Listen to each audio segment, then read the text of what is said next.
大家好，今日想要来甲大家分享一件我拄仔去上课，我感觉真趣味的代志。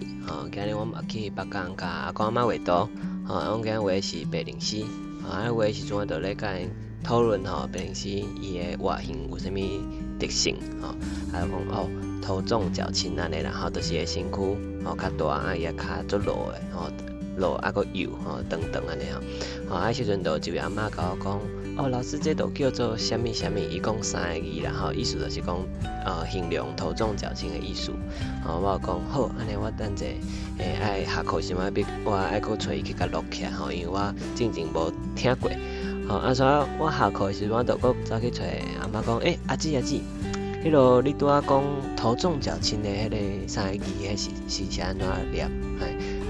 伊说讲我常常安尼甲问，伊说想袂起来。我讲安尼无要紧啦，恁会你若想起来再搁甲我讲。我就去开车我准备要离开迄个所在的时阵，阿嬷就对迄个教室内面个撞出来讲，老师我想起来。所以等下就大家听讲阿嬷来教阮头重脚轻的台语，会使安怎讲请问头重脚轻的台语要安怎讲？重头轻。重头轻。